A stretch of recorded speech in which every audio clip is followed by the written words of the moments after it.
Hello, everyone. Welcome to the Star Family Wisdom podcast. I'm Jenna Layden, founder of Star Family Wisdom and a former global vice president for Whole Foods Market. Star Family Wisdom is a paradigm shifting podcast community and online school for your spiritual and cosmic evolution. And if this is the first time you're here, thanks for joining. And if you're coming back, thanks for tuning in again. We're so excited to be here with you and to be having these profound and important conversations about the nature of our reality, what's possible, and how our consciousness is expanding as humans. If you are on YouTube, don't forget to subscribe and leave some comments, and let us know what you're interested in learning about, what you want to have conversations about, so that we can curate our future podcasts just for you. So today's episode is a really good one, and it is a solo episode between Sinéad Whelehan, our podcast co-host, and Preston Dennett. Preston Dennett began investigating UFOs and the paranormal in 1986 when he discovered that his friends and family and coworkers were having unexplained encounters, and this clearly piqued his curiosity. And since then, he has interviewed hundreds of witnesses and investigated a wide variety of phenomena. He is a field investigator for MUFON, the Mutual UFO Network. He's a ghost hunter, paranormal researcher, and he's authored over 27 books and more than 100 articles on UFOs and the paranormal. You can find his articles in magazines like Atlantis Rising, the MUFON Journal, Paranormal Magazine, UFO Magazine, and more. And his writing's been translated around the world. He's also being featured now on radio and television programs, including UFO Hunters and Coast to Coast AM. Preston is also an award-winning science fiction writer and has sold 38 speculative fiction stories. So Preston is certainly doing a lot of prolific work these days, and Sinéad has an incredible conversation with him about his journey, his experiences, and what he's learned during these years of research. And in today's episode, you'll mostly see Preston. Sinéad's Zoom was not working properly, so she's not on camera, although you can hear her. So if you're on YouTube, just be aware that that's the deal for this episode, but we'll be back in full camera view next time. So if you're on the podcast apps, jump over to YouTube so that you can see us and we can have these conversations visually if that feels good to you. And I know you'll love today's episode. It's a really good one. We're getting into some deep research here on the pod. So without further ado, we'll get into it and see you on the other side. Hello, everyone. Welcome back to Star Family Wisdom. This is Sinéad Whelehan going solo tonight with a very, very special guest, Preston Dennett. And Preston is somebody I've been gradually getting to know over a couple of years. He is quickly rising in the ufology community as a respected leader and author, and somebody who's passing on really valuable information about our contacts with ETs and more than that. So Preston, I just want to say I'm so happy to have you here. It's a genuine pleasure, and I've been really looking forward to this. How are you doing? I'm doing well. Thanks, Sinéad. Thanks for having me on. Of course. I'm honored and excited, and yeah, doing well. I hope you are too.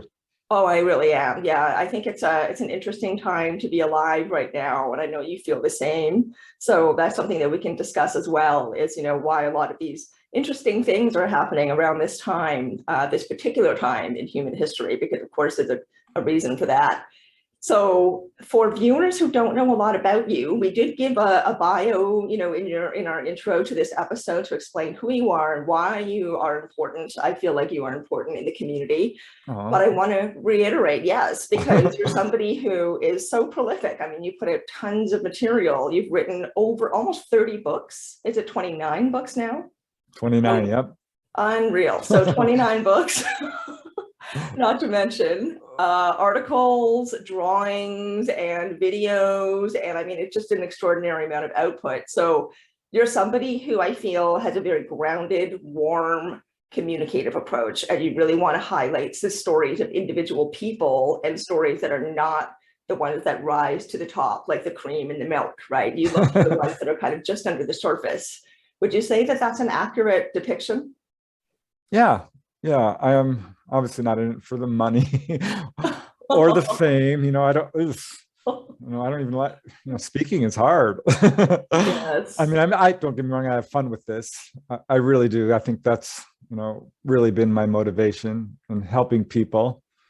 And Mhm. I fell into this, as my bio says, sort of by accident, as a skeptic. So it's been quite a journey. I can It only was imagine. very difficult in the beginning. I mean, I was not a happy camper.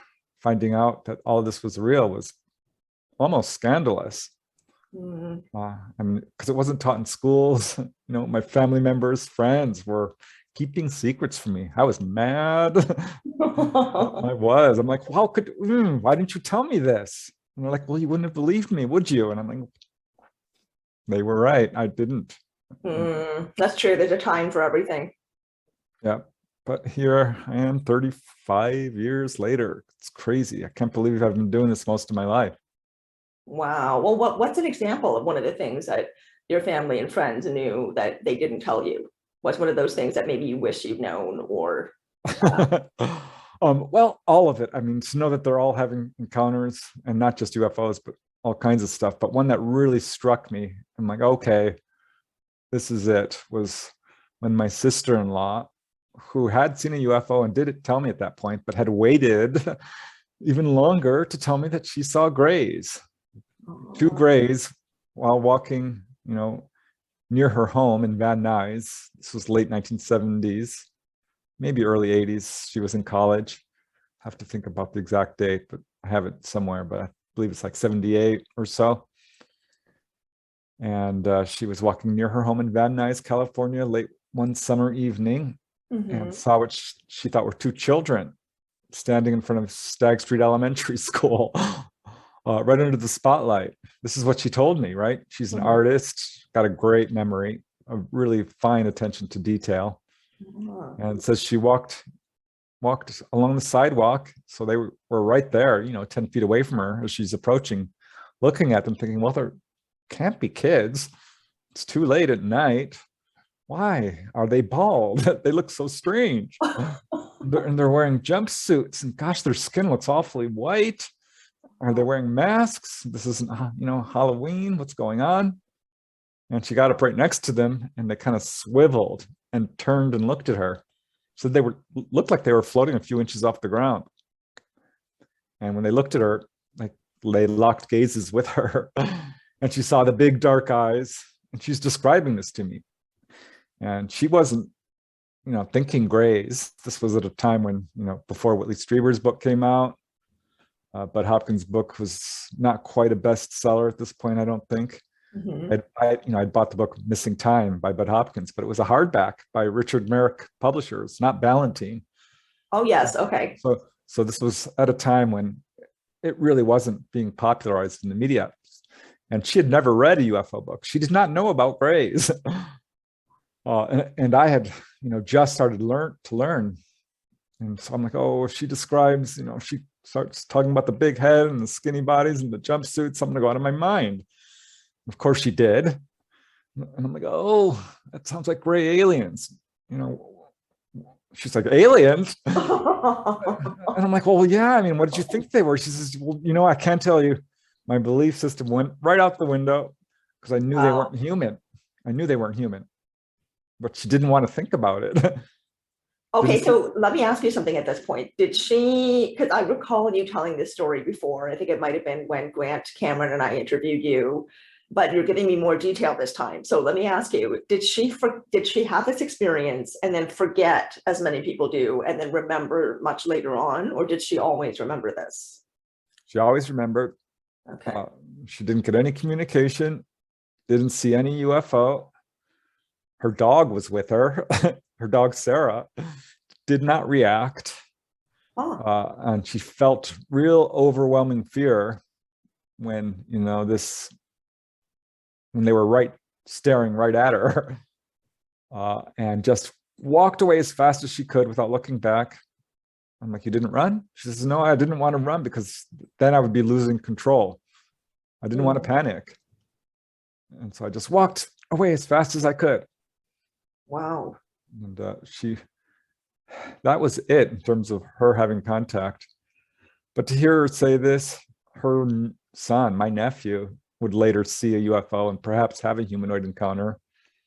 So as my other nephew, my brother had a very close-up sighting, perhaps a little thing in his arm. Wow. His wife, my other sister-in-law, had seen blue beings as a young girl, 9, 10, 11. And she also kind of waited to tell me a little bit. I'm like, well, what, Christy? You're, oh my gosh, you're kidding. She's like, no. And she's also an artist. She does the covers for my books. Ah, okay, that's who that is. I was wondering. Yeah. I knew there was a family connection.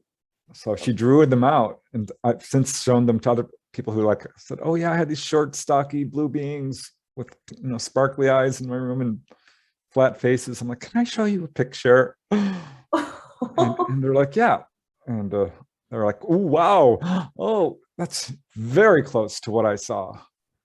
Yeah, that's something that you enjoy. I know that you really enjoy recognizing patterns, right, between different stories that you're collecting while you're doing your research. And I want to ask you concerning this pattern with your family. It's not unheard of for those of us who are familiar with ufology and with what's happening with ETs and UFOs and what has been happening for some time. We're more aware now that there can be generational contact. There can be generations of people in one family who have contact. So you obviously have that. And then there's another issue, which is memory, right? People often don't remember these very large, impactful experiences that they have with ETs, but they often also do remember. So it seems to be, maybe you would know far better than I would, but maybe like a 50-50 split. I don't know.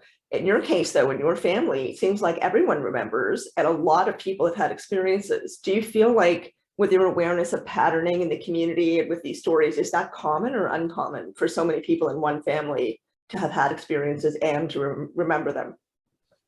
I would say it's common because people who have experiences might not remember all of it, but they remember some of it, usually. I will say neither of my parents had anything. And my dad I never really got to ask my mom. She died when I was 19. And my father absolutely was, he hated the subject. He hated it. So Wow. maybe that's a clue there in and of itself, because he was, that is sort of a sign I look to people who are just absolutely repulsed by the subject. Yes. Sometimes, it's because they've had an experience that's buried there. But no, I had an encounter and I did forget it completely. Oh yeah, that's right. Can you tell that story again, actually? Because I know there's been many experiences that you had over many years now that you clearly do remember. And I'm just planting this little seed for the audience right now. I want to go into your OBE experiences and how you've been nourishing that journey. But for now, what is that experience that you forgot? Because that is a kind of a big one. And then I want to hear again how you remembered it as well. But that was also quite an experience coming back to that memory. Yeah. So I found out UFOs were real in '86. Took me 2 years to wrap my head around it, really, 87, 88. That's when I sort of joined the Mutual UFO Network, MUFON, became a field investigator, started interviewing people. And so by the time 1990s rolled around, I was pretty much neck deep in it. And 92 rolls around and there's a huge wave of sightings over my hometown. I had just moved out of Topanga, but there's a crazy wave of sightings going on, right? Starting in June 14th, to be precise. So I was going just crazy with the subject. I was living it, breathing it, eating it, sleeping. It had taken over my life. And late one evening in July of 1992, I was over at my brother Mark's house, the guy who'd seen a UFO and had the little thing in his arm, and Christy, who had seen the blue beings, because they were helping me. I needed to talk about this. And we would talk late into the night about UFOs, which we did. And I'm like, okay, I got to work tomorrow. Thinking probably it was a Sunday night. I don't know for sure, but I do know it was late July for a very good reason, which I'll get to. Okay. But I left. I'm like, I got to go. This was in Woodland Hills, California, very densely populated suburb, but they live on this tiny little street called Golondrina. And had just left their house, maybe a minute or two, 3 away.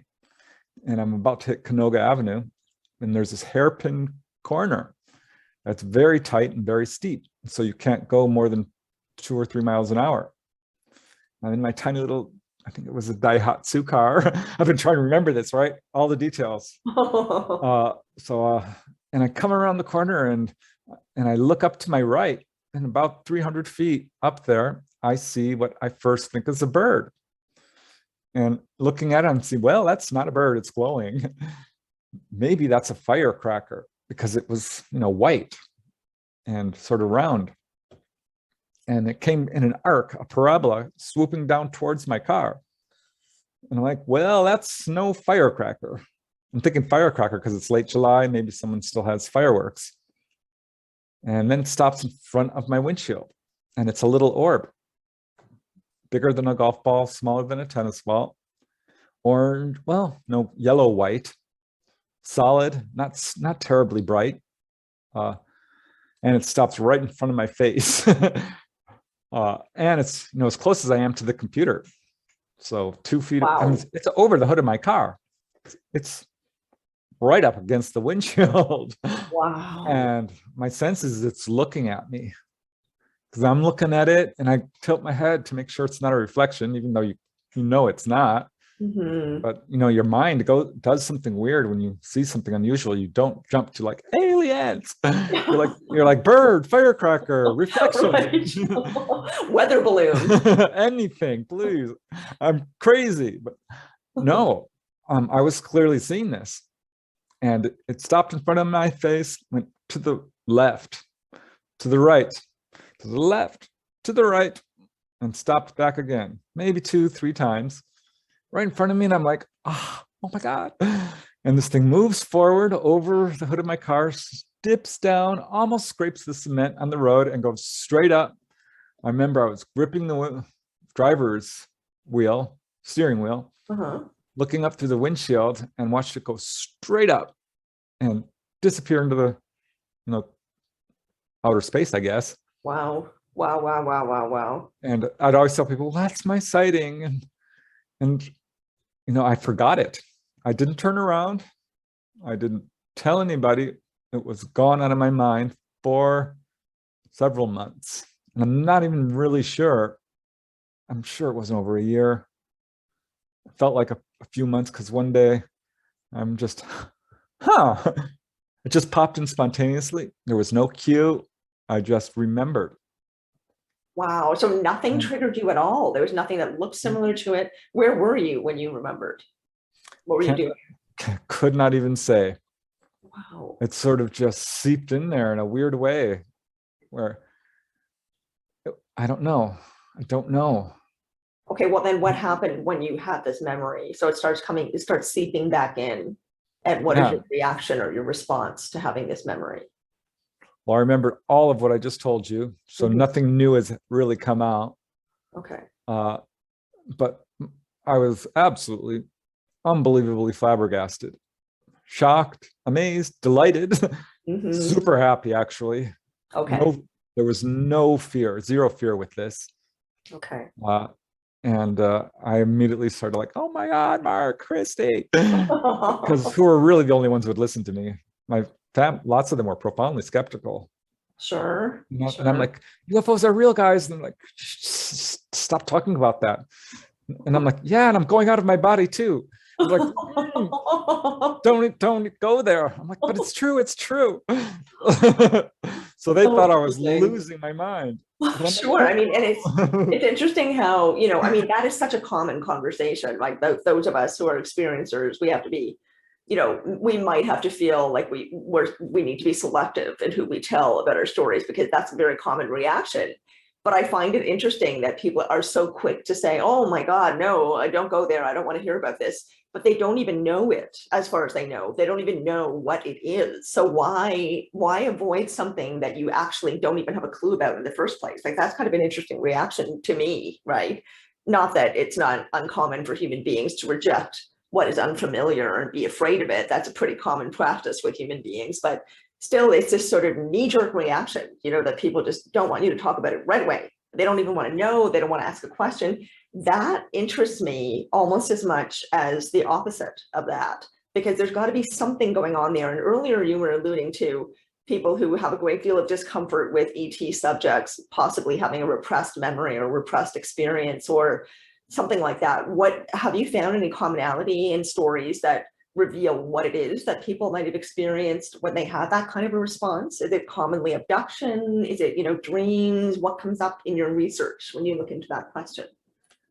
I think people who have a lot of fear have a tendency to not want to talk about it. It's uncomfortable. I absolutely 100% get it, because when I stumbled into this subject, like I said, I wasn't happy. And I did have a lot of fear surrounding it, because the media is like, fear, fear, fear, fear. This is bad. And I bought that narrative, which, I don't now. I don't think they're here to hurt us at all. I really don't. And that's based on, my research and certainly the research of others. But yeah, I remember how uncomfortable it was for me to even look into this subject, because you had to completely, it shatters your belief system. Yeah. It shattered mine. My whole worldview was crushed, along with the OBEs. That's grounded into tiny little bits. I'm like, all right, I'm starting over. So I can see why people are like, no, I don't want to go there. And I think the real reason, honestly, Sinead, is because it's a core belief. It's something that's akin to religion, sex, and politics. Things you don't discuss with people because it's really very personal to them. And I think when people find out UFOs are real, or perhaps they've been taken on board or at contact, or it is something that affects them to their core belief system. And I know my dad's like, no, I'm not. I don't want to hear it. My siblings were a little bit more, accepting to some degree, but my Mark was fine. He'd seen one. My older sister, my younger sister were fine. They were very adjusting to it. They don't have any real interest in it. But my brother Steven still resists it. I convinced him it's real. I was able to present. I'm unfiltered. I will tell. They call me inappropriate Preston, because I will ask you anything and I will tell you. And I'm unfiltered. I can't help it. Gets me trouble at work, sometimes. Yes, I love it. I love it though. I love it. I think it's a valuable characteristic in someone like you, because those of us who, again, are in this community and kind of understand or have a different viewpoint, have a different perspective on what reality is, on what being human is about, on what Earth is and what we're doing here. I think you and I have both used the expression that we feel like it's Earth school. Like there's a reason why we're here. So, we might have a different perspective. The people who are aware of ETs, UFOs, believe in them, know that they're real. I don't even like saying believe in them, just know that they're real. But, there are so many people who really do have a really hard time with it. And you and I have talked about fear before, right? We talked about fear a lot, actually. And that's a topic I really want to go into with you, because you've said some beautiful things about fear. And I think that we share a viewpoint about it, in the sense of fear being something that can be helpful if you allow it to be, right? And also it's something that we can choose to engage in or to not engage in. So because you've had so much experience with so many people, your family, on a personal level, your own family, your own friends, your own individual experience, right? That's three levels of the personal experience. That is not the most common that I found in the community, right? Somebody who's had lots of friends and lots of family members, and they themselves have had multiple experiences. Correct me if I'm wrong. I haven't seen that as a dominant pattern. Plus, you're a researcher and an author, and you're meeting tons of people who are telling you more stories, giving you more information about what's going on. And you're witnessing this variety of reactions and responses and ways of processing what it is that everyone is experiencing, right? So if you were going to kind of bring it down to people who have a fear reaction and people who don't have a fear reaction, why do you think one exists and the other, like, why do you think that people typically have those different reactions to these experiences? Is there something that underlies, in their personality, or is it like a past life thing where they feel like it's familiar, they've met them before, they don't need to be afraid? What are you finding there that determines people's fear responses and their positive responses? Yeah, well, what I found is, contact starts at a very young age. Particularly if you're having extensive contact, onboard experiences, repeated contact. And little kids don't have a problem with it by and large. They see a gray and they're like, hey, the fear starts around, teenage years. And it is very common. I would say it's the majority of people do have fear surrounding this. I know I did. When I started interviewing people, I'm like, oh my gosh, this is scary stuff. Mm-hmm. And I thought, well, people are being kidnapped against their will. They're being taken by these bug-like creatures and they have no feeling and they're being experimented on. Because I'm hearing these stories firsthand and I know they're real because of the commonalities between them, because I'm talking to people who I love and trust and have known for years. For many reasons. I mean, you get better at interviewing people and you vet them and so forth. So the fear response is actually very common.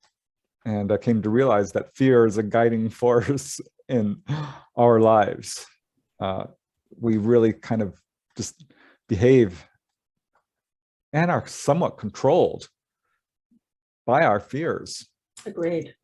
So we're always locking doors and, not trusting people and worried about, the next, making it through the next day, or, is there enough money, and so forth. We've got a lot of fear surrounding everything. And when my mom died, boy, I was just so afraid.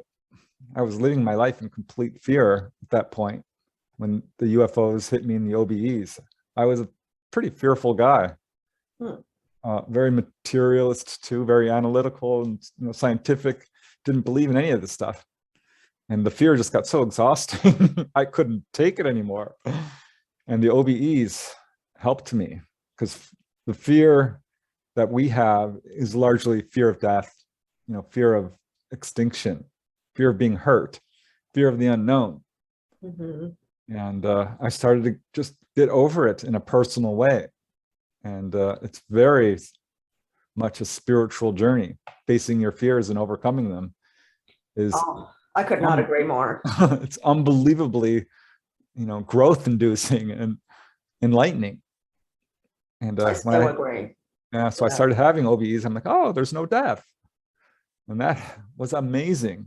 And then I started really looking at what was happening to people who were having contact. Because they're like, I was so scared. I was so scared. I'm like, why? What? They're like, well, I was being physically examined. I'm like, okay. And I didn't know who these things were. I'm like, okay, what did they say? They said, well, don't be afraid. We won't hurt you. Every single time. Mm-hmm. Every time, that's what they say. Variations, have no fear. You will not be harmed. But that is the words Greys and ETs will tell you when they contact you. I started to listen for the first time. I started to listen because it's hard. We look through the world, at the world, through the lens of fear, through the lens of our belief system. And my belief system was gone. I mean, I'm not going to believe in anything anymore. I became so skeptical, Sinead, because finding out UFOs were real and there's life after death and ghosts. And I'm like, I don't know what to believe anymore. I'm not going to believe anything. I'm just going to know. This is what I know, and this is what I don't.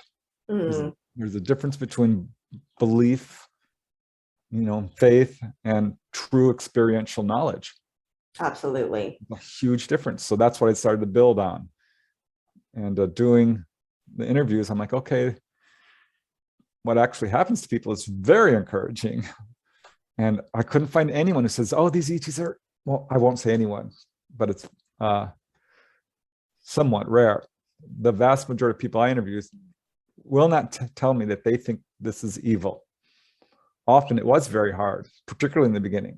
And there is PTSD, and there's nightmares, and there's insomnia, and fear of the dark, and doors being double locked, and feeling of being watched, and so forth. But when I talk to them, the people who don't have fear, for whatever reason, are often, very outgoing people who are very just courageous in other fronts in their lives anyway, and just carry that through to their experiences. Like one guy I interviewed, he's a pilot and a doctor. He's like, no, I wasn't scared at all. They would have to really be hurting me.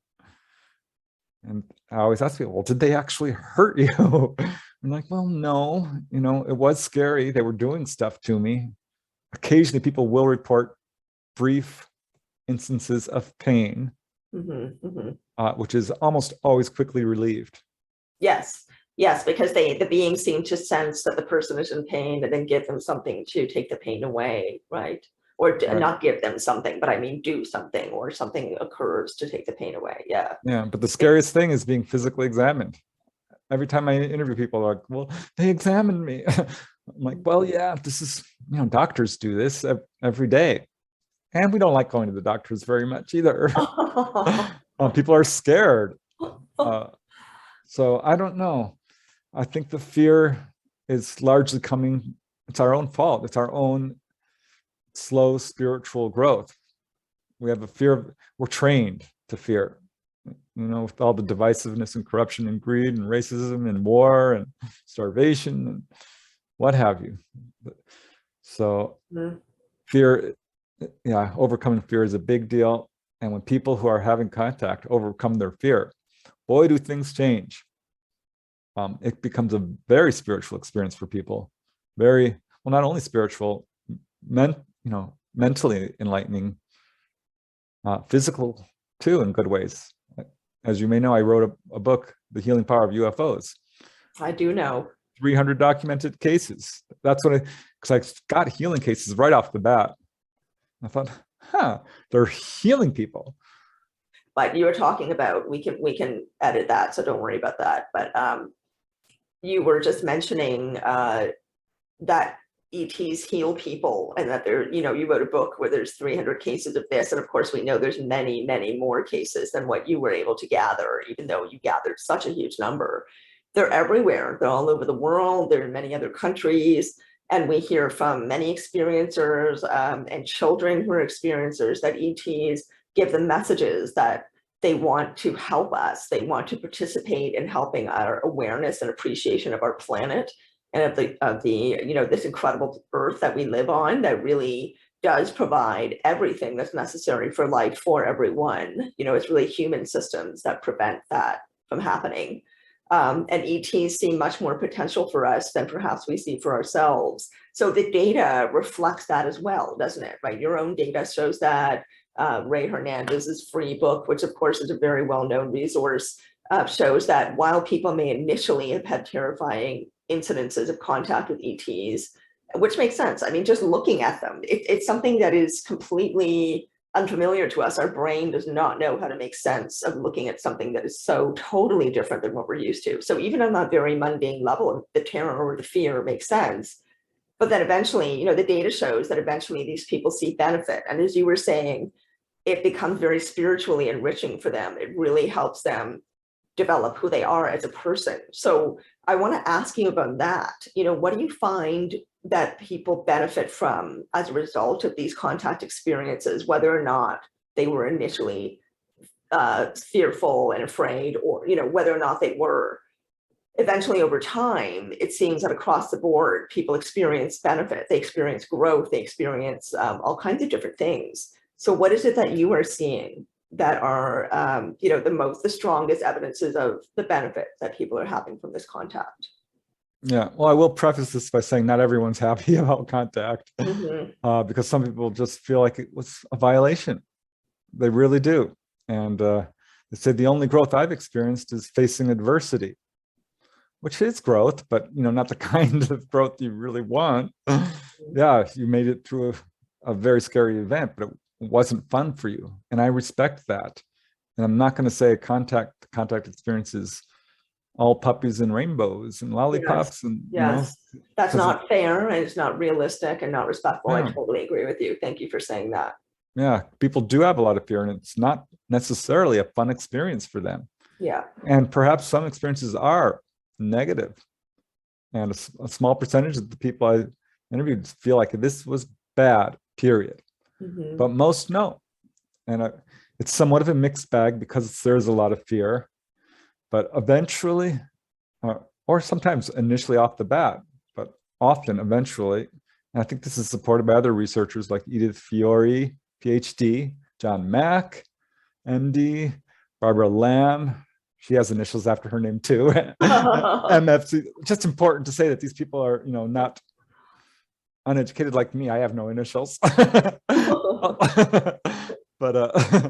Barbara Lamb feels this way. A lot of researchers have sort of, Dolores Cannon, have come to realize this is a very spiritual, uplifting, enlightening, healing experience for people. And that's absolutely what I found. Because first you're physically examined, sometimes healed. And as I was saying, Bud Hopkins, I cornered him. He has cases. David Jacobs, John Mack, Edith Fiore, Barbara Lamb, Tim Beckley, Tim Good, Yvonne Smith. I mean, pretty much all of them. Philip Mantle, they have healing experiences, and no one was talking about them. And that's when I started to be like, maybe the fear is not warranted. Maybe it's us, not them, because they keep saying, don't be afraid, we won't hurt you. And then they heal you. And so people who get past that fear barrier, that's when they don't paralyze you. That's when they don't suppress your memories, which is, as I'm coming more and more to understand, for our own benefit. It's us choosing, no, this is too scary for me. I don't want to remember this right now. So they'll give it to you as a dream memory or a screen memory, or just flat out say, no, we'll give them a cue when they're ready, a trigger. So people's experiences become very spiritual in that they are taken to see the engine room. And they're like, why are you using fossil fuels? Here's how we do it. We ride the electromagnetic waves of your planet. And it's usually along those lines. They'll take you up to the observation deck. Would you like to see Earth, Saturn, the moon, another planet? Very common, over and over again. And it's almost never like a standard window with a window frame. The whole wall becomes transparent, or the entire UFO. Yes. So people are like, which sounds absolutely extraordinary. I mean, it does seem like there's this kind of trend of them. Well, let me ask you, I shouldn't make a statement because I'm not as well researched as you are at this point. You've been in the field much longer than me, and you have written all these books, of course. So my impression is that people, it does have a lot to do with their fear. It has a lot to do with their own choices, with how they're choosing to move through their human life. Like, it's almost as if, the mindset that they choose to go through human life with, just regular standard human life, not including ETs or UFO experiences, that mindset, that approach to life is like a foundation for successful contact. I'm going to say successful in the sense of, not fearful, where there's benefit and there's communication, and maybe it becomes something that's ongoing. It seems like it really is the person's choice with how they approach their life that has something to do with the way they have these experiences with the ETs as well. And also there seems to be a kind of sense of timing about it, as if the ETs or whatever beings are also out there that are, trying to support us. It seems that they seem to have this sense of timing about when we're ready to have something else happen, or how intense to make an experience or how gentle to make it. There seems to be a little bit of that kind of communication between them and the human as well, like where they almost give the human permission to say, okay, I don't want this to happen, or I do want that to happen. Yeah. Okay, so you're finding that as well. Can you talk a little bit about that, just the element of choice and of mindset in all these experiences? Yeah, because people often will say, I did not give permission. If they would just knock on my front door and ask, I'd be much more likely to say, okay. And as you dig into it, people start to come around and realize, well, they did give permission. And, I'm talking with a lot of contactees, my latest book, Symmetry, it's about a fully conscious contactee. And she says flat out, no, people give permission as a general rule. And I have talked to people who are like so fearful, they're like, stop, don't come back, never come back. And it ended their contact. So a very strong willpower, forceful statement can, basically stop contact, at least temporarily. Sometimes they will come back and see if you're ready. But yeah, I think each person is individual. We're all sort of flowers blossoming at our own pace. You can't force open a flower. It won't bloom that way. You just have, and you can't overwater it. You can't give it too much light, it'll burn up. So it's all at their own pace. And for that matter, each person's contact has individual elements to it. So I like that. The contact experience has incredible commonalities. It follows a very standard pattern for the most part. But every time I interview someone, I'm like, ooh, I don't know if I've ever heard that before. It can be just some small little detail, perhaps how the ETs looked, or an instrument on the craft, or just something they said, or little things like that, which is really cool. It is really cool. Because you're like, and then you get that rare detail. I remember the first time I heard someone, I asked them, like, how big is the room you were in? And they gave me this look like they were really scared to tell me. And they're like, I'm not, this is Kevin Cameron, right? Okay. Navy medic who had been taken on board this craft with praying mantis ETs that were really tall and very communicative, or just, talking to him. And I said, how big was the room? Because I want to get all the details. And he gives me this look. He's like, well, no, I don't know how to tell you this, but this room changed size. Oh. I'm like, what do you mean? He says, well, it started out like 50 feet across, but then I asked where they're from. The room expanded. It grew in size. And they showed me the star field. And I saw the solar system and the universe, and way off in the distance was this red light blinking. And they said, that's us. That's where we come from. Wow. And here's the name. And they told him the name, and I asked him, what is it? He says, I couldn't tell you. It had a lot of consonants in it. I'm like, well, just try. And he goes, blah, blah, blah, blah. So he says, that's the best I can come up with. I'm like, oh, all right.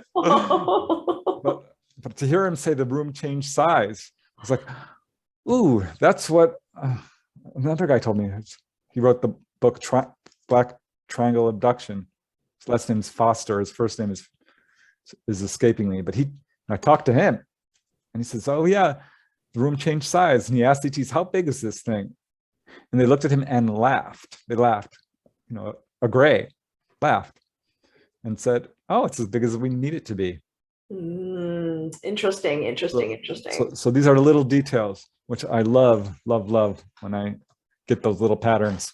I know you do. I mean, that's kind of why I was bringing it up, earlier on in our conversation just now, that that's what I appreciate most about your work is you notice these patterns that are kind of just underneath the stuff that's most obvious, like the most spectacular or like the biggest, most impactful story.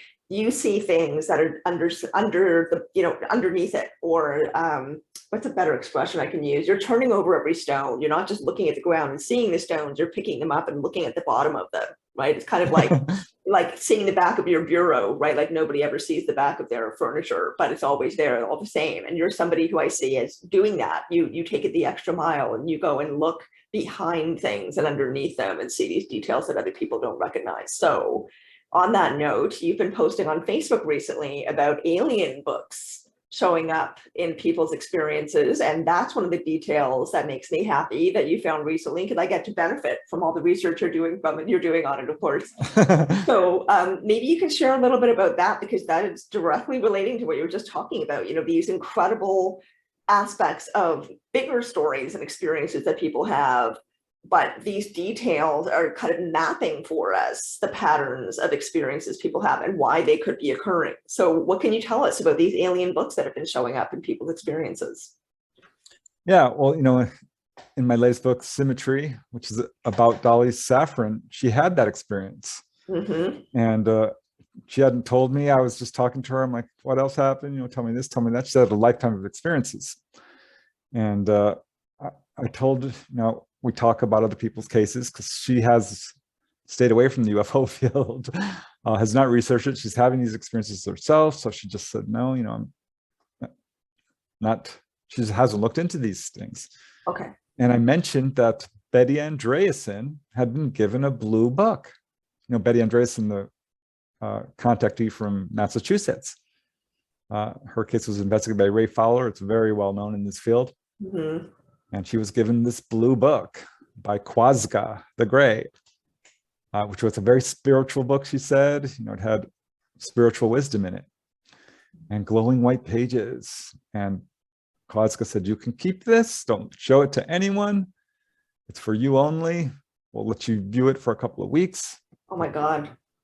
And she kept it in her house. Her daughter, Becky, saw it and confirmed this. So this Okay, is so I want to ask you a question. Sorry, I was just dying for you to bring up this particular detail because I cannot imagine having an alien book in my home for 2 weeks and just being able to go and check it out anytime I feel like. So give me everything about this book. Like, could she actually feel it in her hand? What did it appear like to her? You said that it was glowing with this white light and there's a kind of iridescent quality, I think, to the cover. So go through all the details about this book. I'm fascinated. I've never heard of this, somebody actually being able to keep it in their home before. So it's an incredible story. I know, I love it. And I was always struck by this case because, alien artifacts are so rare that to have anyone have any physical evidence at all is pretty darn uncommon.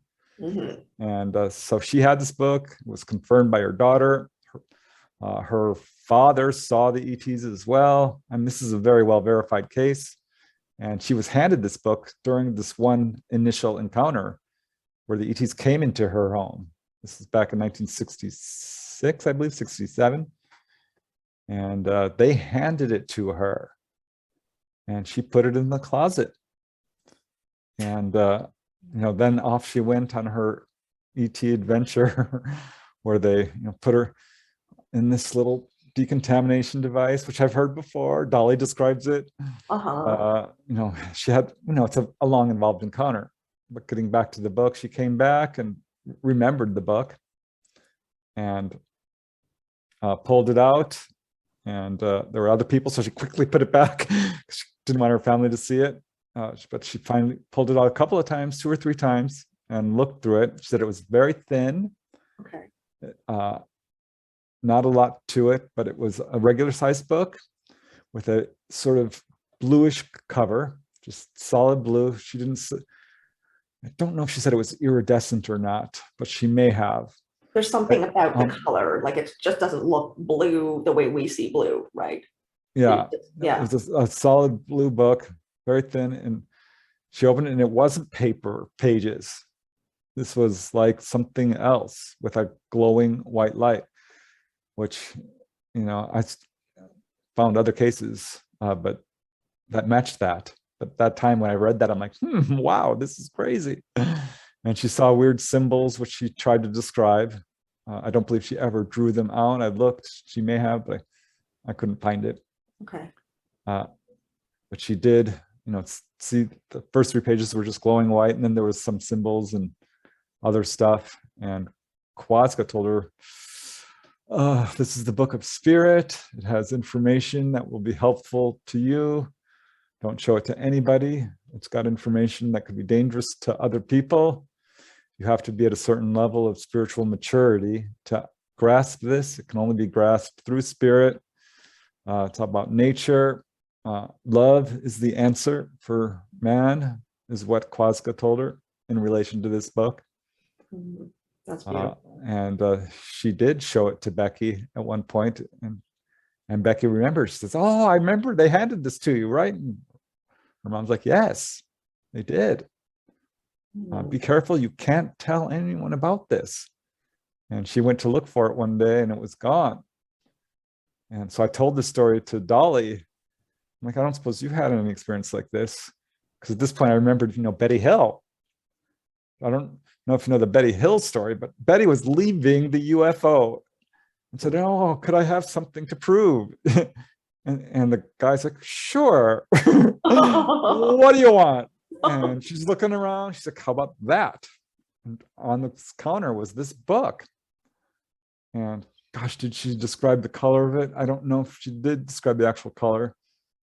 I'd have to look that up because all this stuff is spinning around in my head right now. I'm just going out of my mind with this. But she picked it up. She said it was hardcover. Okay. It was thin, and there were symbols in it, which she did draw. She eventually did draw them out. I remember that. Okay. And she's like, thank you. This is going to be great. And the ET is like, well, do you think you can even read that? And Betty said, I don't care. That's not what it's about. This is for me to have some evidence of my experience. Mm. And the ramp was down and Barney was walking out and she was at the top of the ramp and taking the first step down when a buzz started to go among the crew. And the leader's like, wait. And they took the book back. Mm. I always wondered where she got those symbols from. I didn't realize it was from a book. I thought that it was some kind of channeled thing. Because I remember they both Betty and Barney, the couple who had experienced this back in, when was that, 53, 54? Or 61. 61, thank you. That they both had experiences where, it was like there was an echo effect, there was a ripple effect after their initial gigantic experience where they were driving their car and the UFO appears. And that they drew different things. Like, didn't she also draw a star system? Betty Hill. Yep. She drew the star system that they had told her where they were from, I believe, right? Yeah, they initially thought it was just a sighting. Pretty soon realized there was amnesia involved and missing time. Betty had very vivid dreams and she wrote them down and later underwent hypnosis, and her dreams are really very accurate. There's a few minor details from the hypnosis. And the hypnosis was somewhat more detailed, but not a whole lot. Betty really remembered. And as she's walking off this craft, and they took her book, and they said, she says, that was my proof. How could you take this? And the leader's like, well, that's the point. We actually don't want you to remember. And Betty was furious. She's like, you could take the book, but you will never, ever, ever make me forget. I will remember this if it's the last thing I do. Pretty much a direct quote. Wow. And of course she did. Boy, if they just let her keep that book, but could be a very different world. Yeah. There's such, like, their story really, really, really impacted me, even though it was so long ago. Their courage they had in coming forward and telling that story, even back then at that time when they experienced so much ridicule as a result, and also being an interracial couple in 1961, that's not exactly, a friendly environment to be walking around with anyway. So add to that you're alien experiencers, and they had an incredibly difficult time socially, but still they both felt, especially Betty, so compelled to share their story, make sure that other people knew what had happened. And that's just remarkable. So with Betty Andreasson, I want to ask you something about that book. With Betty Hill, I remember her saying something about she felt compelled to record these symbols because they held information. That's all I'm really remembering right now. But with Betty Andreasson, she saw this book full of symbols, and they just gave it to her, from what I recall, without a whole lot of explanation. She was just sort of, and there was something about, you're going to be able to take this information vibrationally into your being, but you won't consciously understand it. Would that be accurate? And do you think that is that a common pattern as well with experiencers who see books like this? Yes, it is. It does turn up, and it's interesting because I did find, a dozen cases. I'm so upset because I found out Whitley Strieber had this experience. Just someone sent me like, oh, why didn't you include Whitley's experience? I'm like, what? It was in his book Secret School, and it had just escaped me. I didn't realize that he had an experience with an alien book as well, which was so similar. Oh, this just drives me so nutty when I hear this. But yeah, some of them will describe that not remembering it or being told you will remember this when the time is right. And some of them do describe very much what we would call a download type effect. But it was really interesting because when I, told Dolly this about like Betty Andreasson, I'm like, did you have this experience? And she got this look and she's like, yeah. I'm like, well, Dolly, tell me. And she's like, oh, okay. This is pretty, she's been trained not to talk about it. She just learned very early on, don't talk about this. People are going to think you're crazy. She's spent her whole life keeping all of this secret. So it's really difficult for her to, muster up the courage and go public and spill the beans and tell me all the details. But she did, God bless her, she did. And she says, yes, I have had that experience. And in fact, I've had this book my whole life. It was there on the craft very early on, and it's still there. And she had the most detail of anyone that I could find. Well, some had amazing detail, but Dolly says, my book is blue, which it is a pattern. And she says it's fairly large, like a photo album, and it has a sapphire jeweled like cover. It's absolutely gorgeous and almost metallic, glassy looking. Okay, I think this is what I'm remembering with the color. Yeah. Go on, please. Very sparkly. And it would actually get thicker as she got older, but she saw it first as a very young girl, and she opened it up. And like Harry Potter books, how they all have living images. That's what she would see, living images of, her life on Earth, other planets, whatever she wanted to learn, star charts, other solar systems, lots of aphorisms. She says initially, much of it was about morality and ethics, which was a big, big thing. Part of her lessons very early on with the ETs as a young girl was pretty much mostly about that, and then moved later to, science and astronomy and physics and mathematics and biology and these sort of things. Okay. So this book was always there for her. She has her quarters on the ship. That was really cool to hear, because that's exactly what Pat Brown told me. Pat Brown was this, beautiful African-American lady who I'd interviewed, who went and saw channelers in Sedona who were channeling ETs, right? And she says, if you're channeling ETs, I want to go on your ship. And they said, we will arrange that. In a very kind of voice, right? And she starts having these, she says they were terrifying experiences with Grays. She hated it. She felt violated. It was awful. And it just got to the point where she couldn't take it anymore. She says, if this is really happening to me, I'm not nuts. I know I'm not nuts, but I can't stand this. This is actually happening. I want to be on your ship right now. And she was. They pulled her right up and they took her to her quarters. And they're like, oh, we're so glad, you've overcome your fear. Because you're not fighting us anymore. And she's like, well, you look really good. Why do you look like that? And I said, well, this reduces your fear. She was seeing a human looking person. Okay. And I took her to her quarters and I started teaching her all the spiritual stuff. But it's just interesting to me because this is the pattern I see. But and I've had other people tell me that, like, they took me to my quarters. I'm like, what? And this is what Dolly said. So, what Dolly did for me was to connect a lot of the dots and fill in the blanks. But much of what she's told me, I've heard from other people. But she has no fear. She overcame her fear at age 14.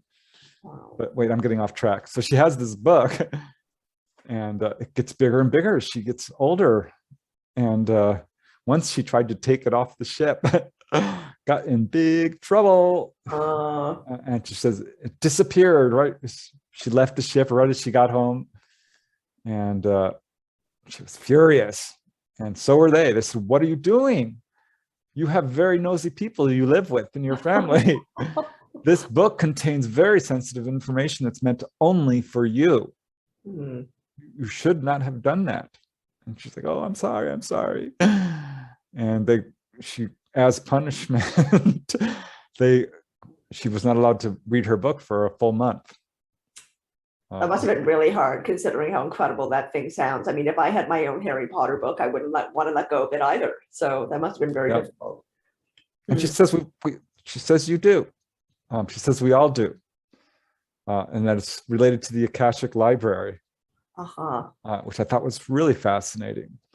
And instantly reminded me of a dream I had many years ago, in which I was holding a book. And I had the sense it was the book of life. And it was mine, and it was big.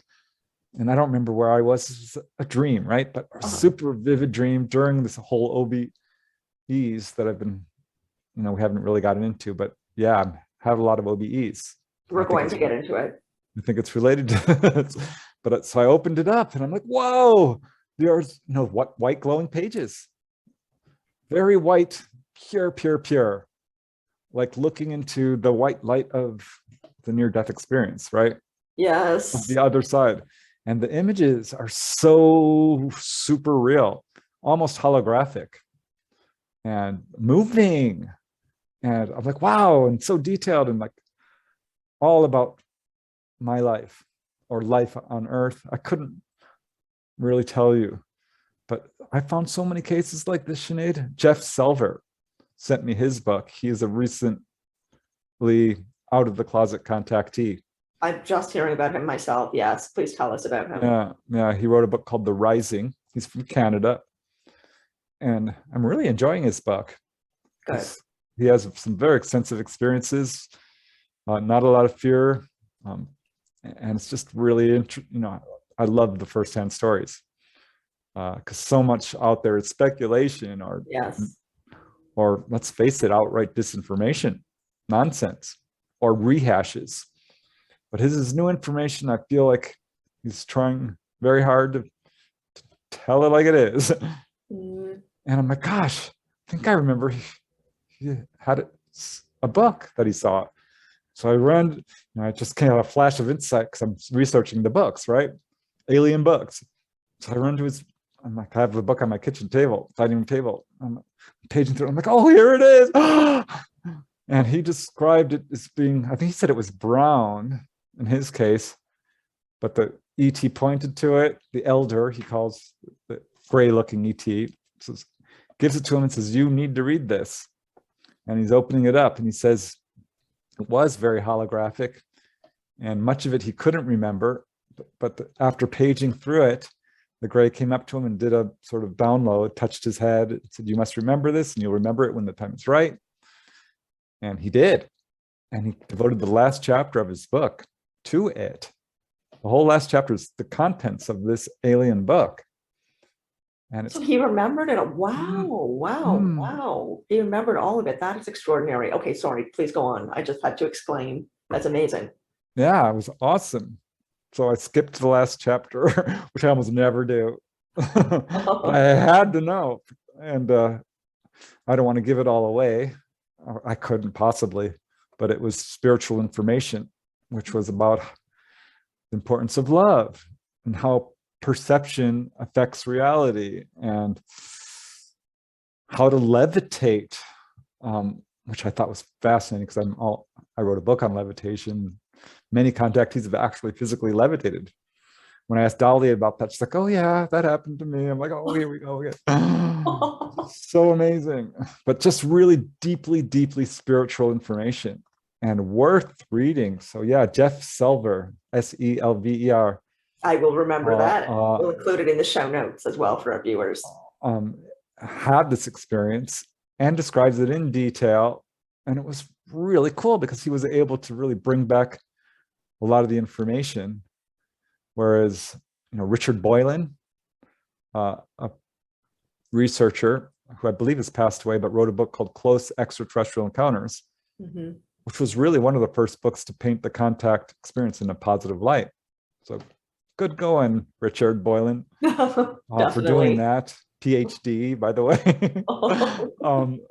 And, reported on the experience of a gentleman by the name of, quote, Mike, that could be a pseudonym, who had this experience. he was handed a book, had this golden sun on the cover of it, a really interesting symbol. And they're like, if ever you feel depressed, look at this symbol, read this book, and when you are 30 years old, you will remember it. They gave it to him when he was 11. Wow. And he paged through it and doesn't remember at that time what he saw. But, age 30 rolls around and he's remembering his experiences. He's meeting with Richard Boylan. He's going under hypnotic regression. He's regressed to this incident where he was given the book and remembers all this and doesn't, it's not in detail. He wrote a fairly short summary of his experiences. So he didn't really get into whole detail of what he said, but he did reference the book. And he said that it changed him and that he feels like the information in this book helped him to balance his work life and his spiritual life, which was a big struggle for him. And I think for a lot of us, Yes. Living on Earth and trying to figure out like, who are we and what am I doing here?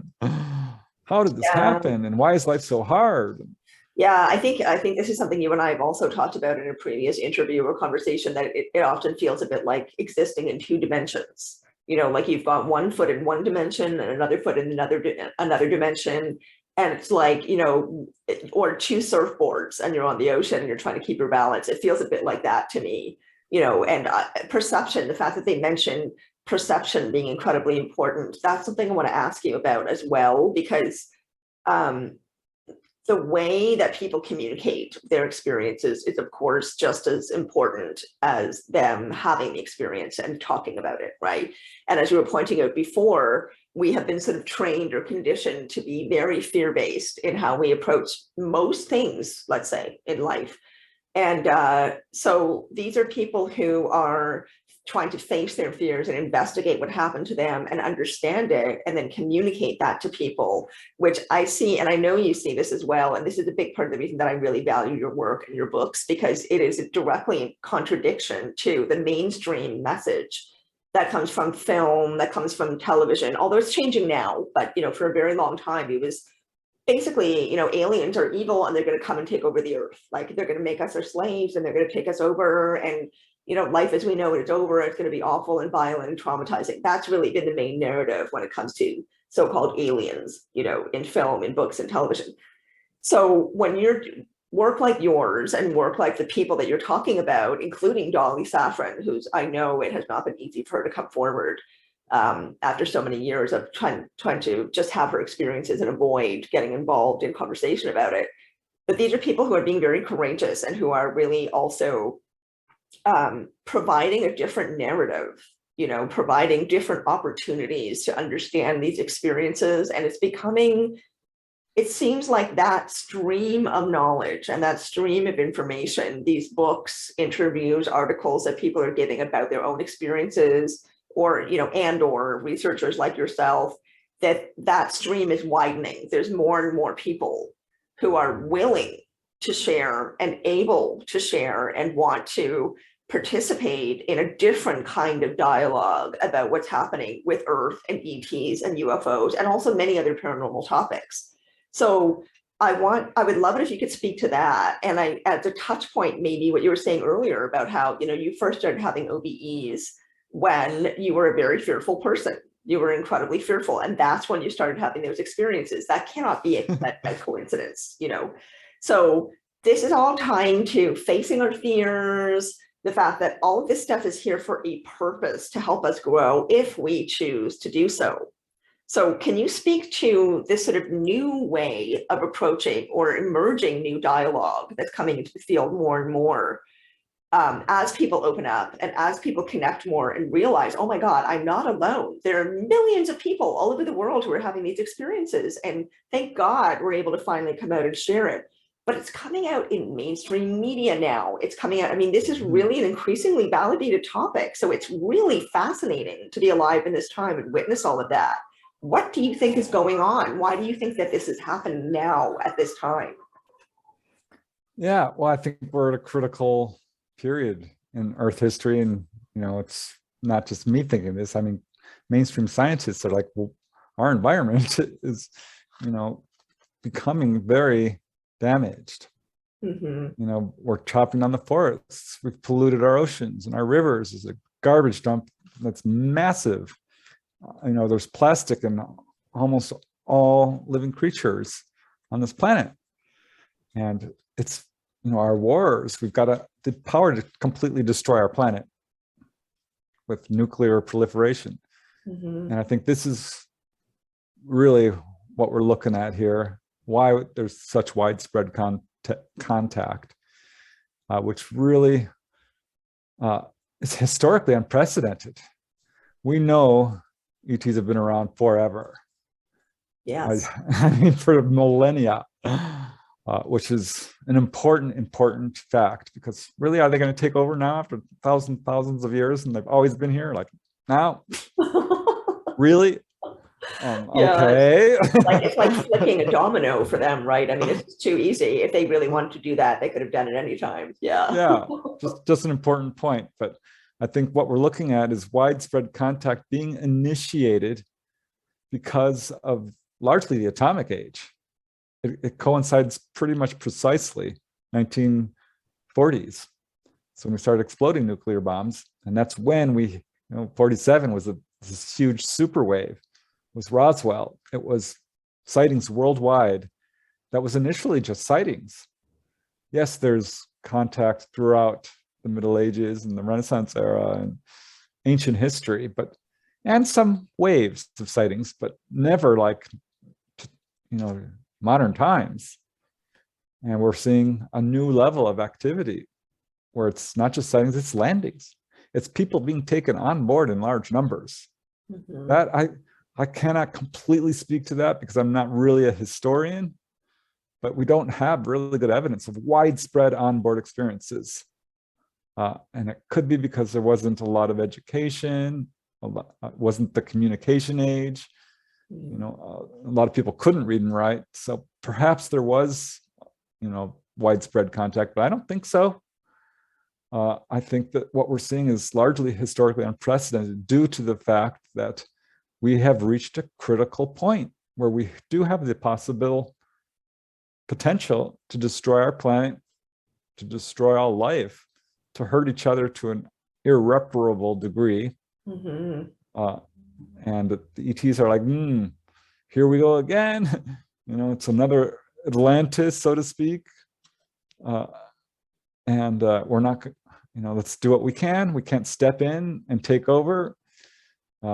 It's up to humanity to solve their own problems. And I speak to this because this is what contactees have been told flat out. They have asked the ETs. I've got several cases, including dollies, but, you know, many. I mean, there was a couple in Sedona who I interviewed. Said, no, we weren't abducted. They invited us on board and we went willingly. They were very nice. They healed us. He had carpal tunnel syndrome. And they asked, why are you helping us? You know, why don't you just heal everybody? And they said, well, we're helping you because you're helping others. They were alternative healers in their community in Hawaii. Oh, okay. They were very socially active. He would go around, repair people's homes, and she would do herbal healing. And they said, we are helping those who help others. And it's like, why don't you just come down and fix things? And they said, we can't. It's up to you to solve your own problems. It would not help you at all if we were to hand you the answers. So I think what we're seeing is widespread contact with people being taken on board, often healed, particularly those who are, because I looked into this too, like, why is this person being healed and not that one? It is, you know, Betty and Barney Hill were social workers. And when I interviewed Michael Carter, he's, you know, fighting against racism. John Hunter Gray, an award-winning social worker. A lady in Norway, she was healed. And I asked her, what do you do? And she's like, well, you know, please don't use my name. I'm very active with animal and human rights in my country. So I started to see a pattern of who's being contacted, who's being healed. It's good people. Contactees are so nice. They're the nicest people. They're very psychic. They are doctors. They're nurses, teachers, writers, artists, musicians, inventors, social workers, environmentalists. Mhm. So this is what the ETs are doing. And this speaks to their agenda. And this is more good, solid, firsthand, not speculative evidence of their agenda. They are waking people up. This is their agenda, to get us off fossil fuels, to warn us about pollution, to warn us of greed and corruption, to warn us of our warlike ways, to psychically wake people up. People who have contact, as a general rule, have precognition, can do hands-on healing, have levitated, have precognition. Did I mention that already? Yes. Out-of-body experiences, astral travel, channeling, psychic reading. It's a very, very spiritual experience for people. And it's not a coincidence. This is, ETs speak telepathically, as a general rule, almost always. And people who come away from contact have that ability to a certain degree. You can start doing telepathy. Can you imagine, Sinead, if we were all telepathic? Goodbye lies, goodbye greed, goodbye corruption, goodbye. Oh, it would be so incredibly helpful. Yeah, it would be so incredibly helpful. I mean, you really know what other people were truly seeing, the thinking, and they would know what you were thinking. But I think also it lends to accountability, doesn't it? Because if you know that you're more transparent, you have to be more accountable. You can't hide your deeds and, like you said, lies.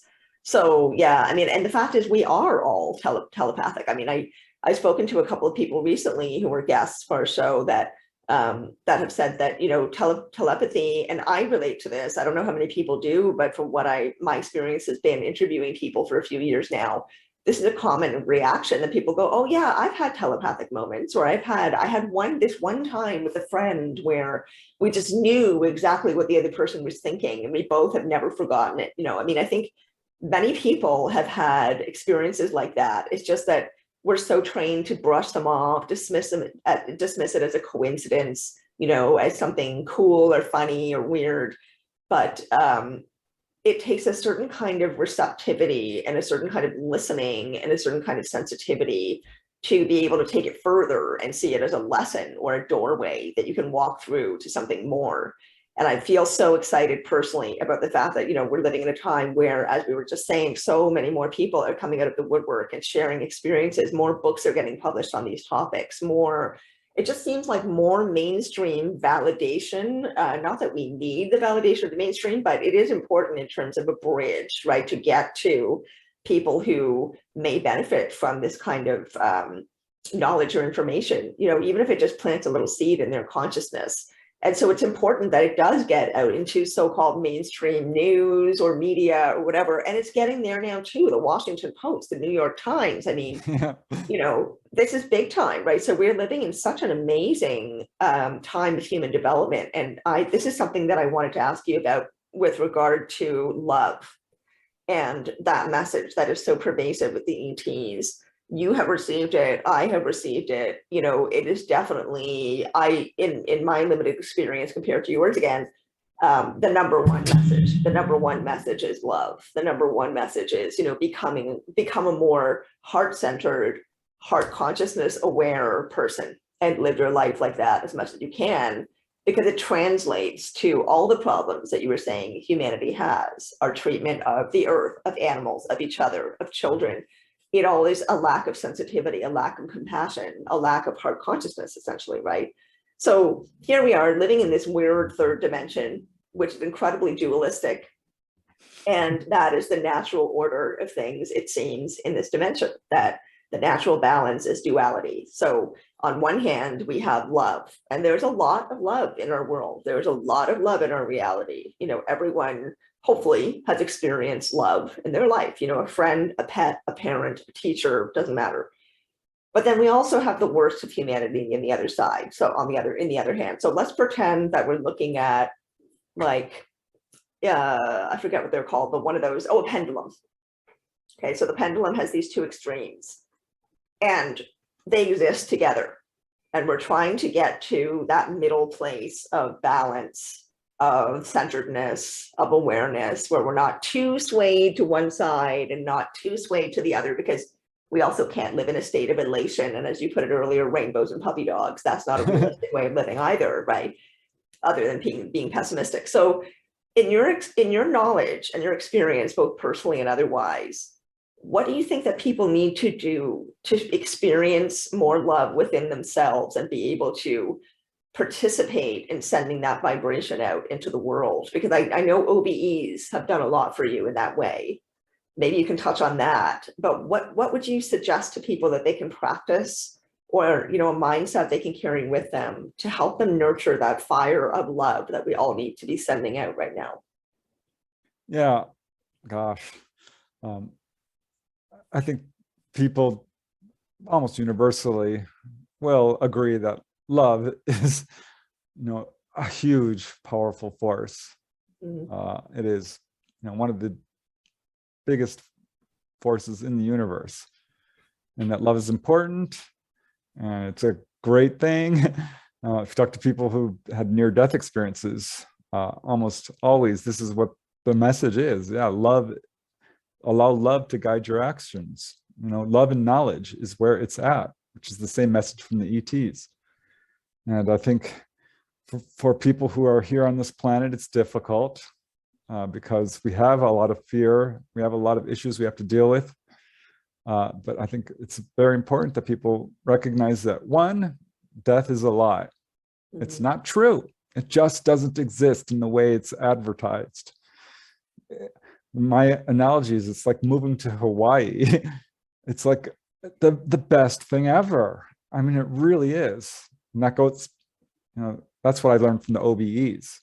I mean, there is no such thing as death. So stop being afraid of it. Move past fear. If you have fears, well, face it. There's a standard psychological technique of desensitizing. If you're scared of heights, well, walk to the edge of the cliff and look down. If you're scared of spiders, go look at some pictures of them.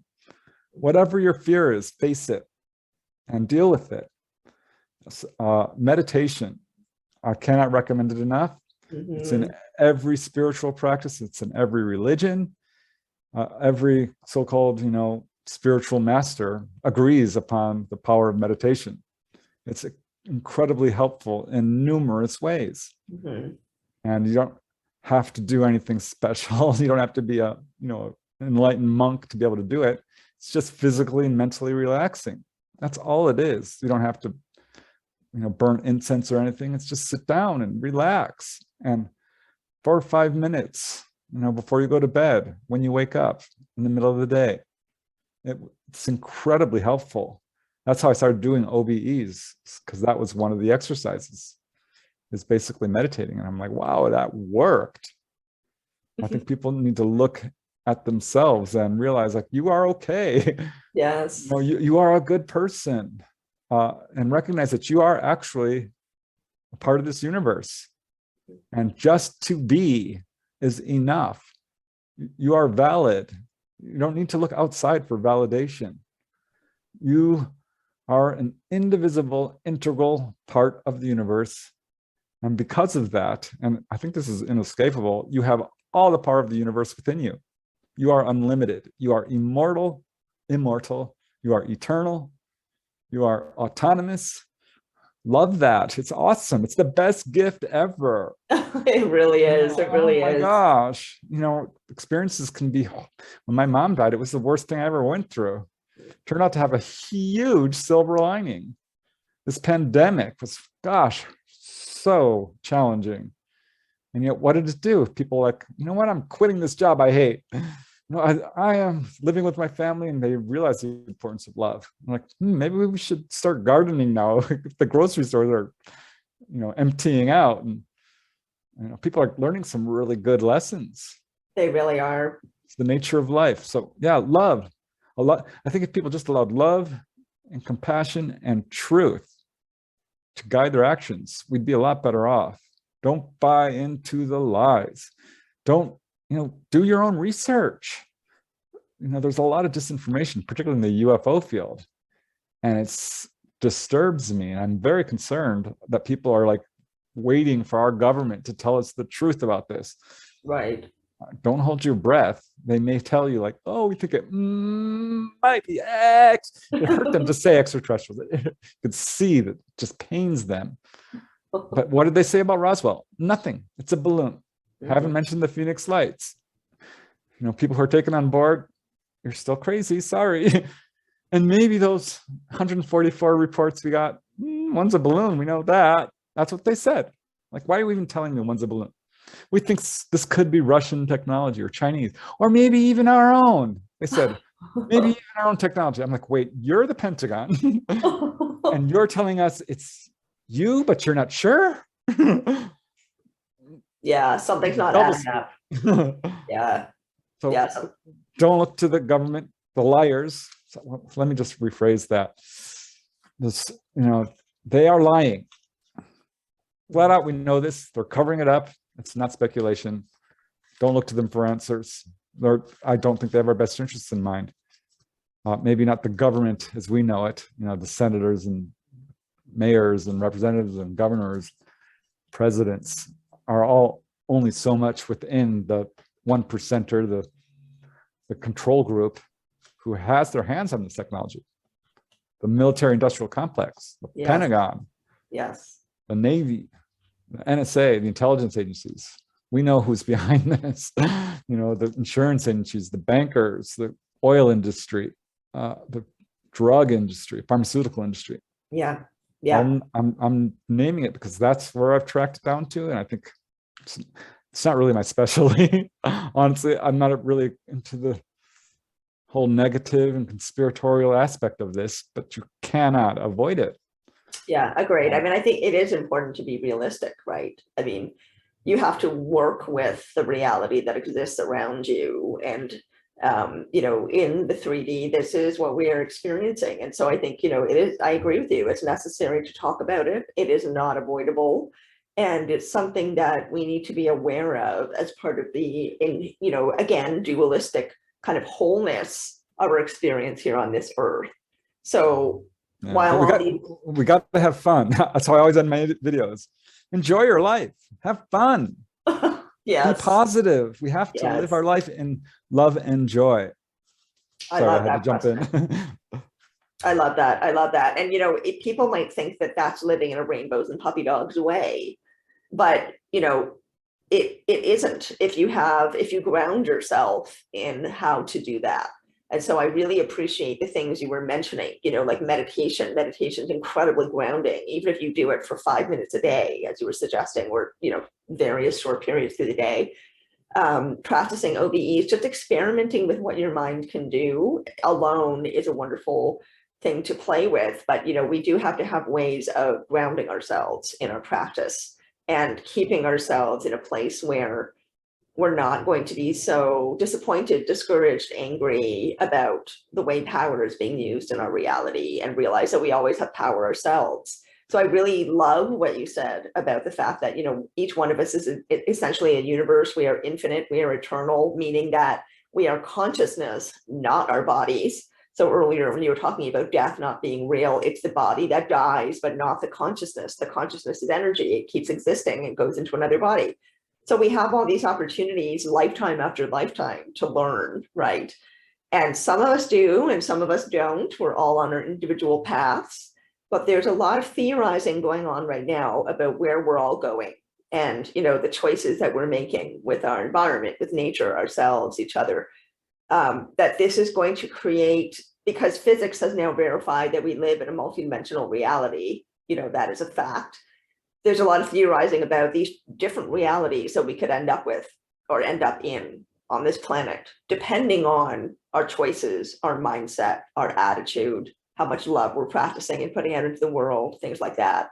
So do you have any sense of what those timelines look like? Do you think that is a realistic way of looking at it, to have different timelines that are stretching off into the future? We can kind of choose which one we're going to end up on, depending on our mindset and so on. Is this something that you're hearing about in your research? Is this a message you're getting from ETs? I'm asking this in many different ways, but I'm curious if you have any sense, because you mentioned precognition as well, right? Do you have any sense of what is ahead for us? I feel like we are It's hard question to answer.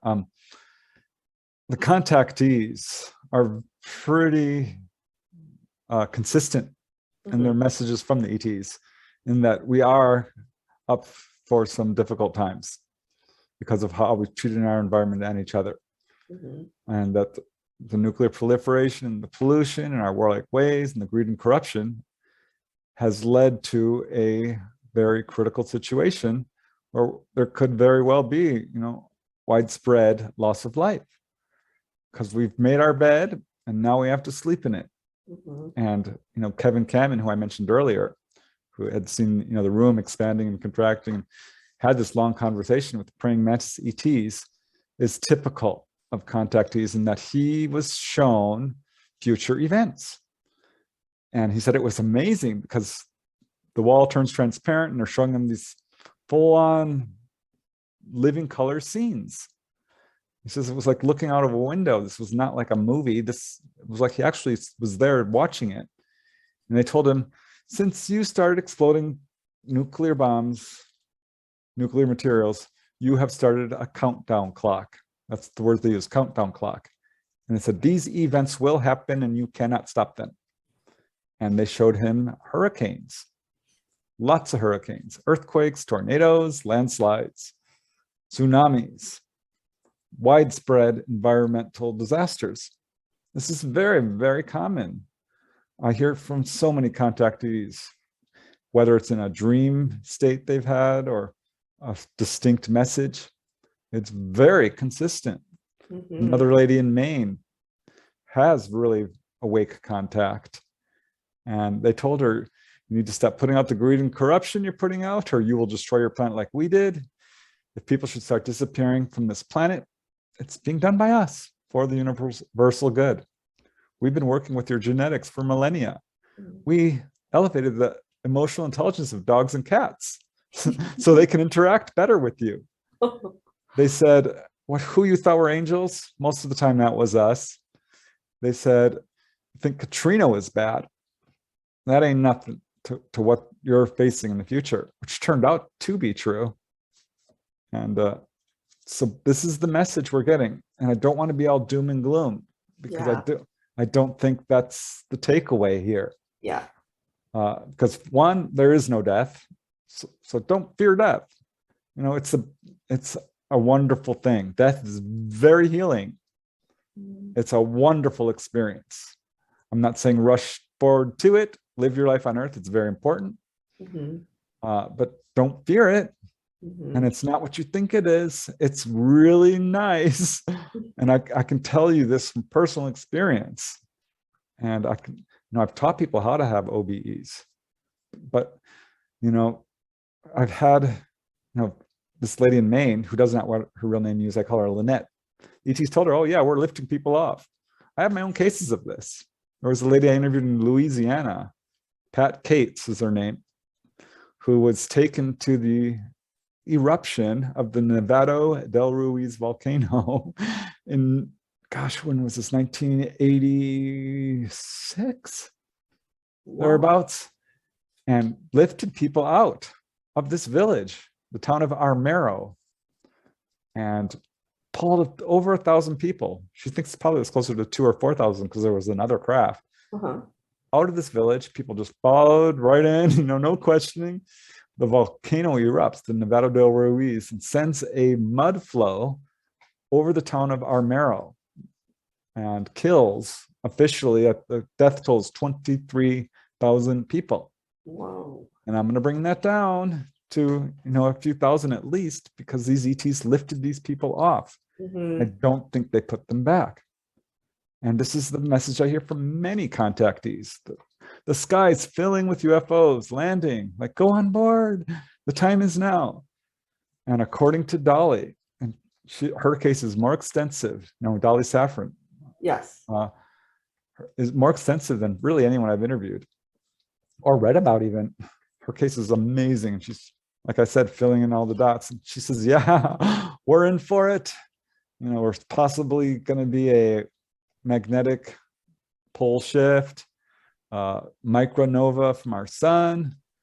huge CMEs, coronal mass ejections, which knock out all the electricity. And at some point, the ETs will come and lift people off. I'm like, yes, I've heard this before. And she's proven her story to me. So she's got photographs. I mean, she's got a lot of evidence. Yes.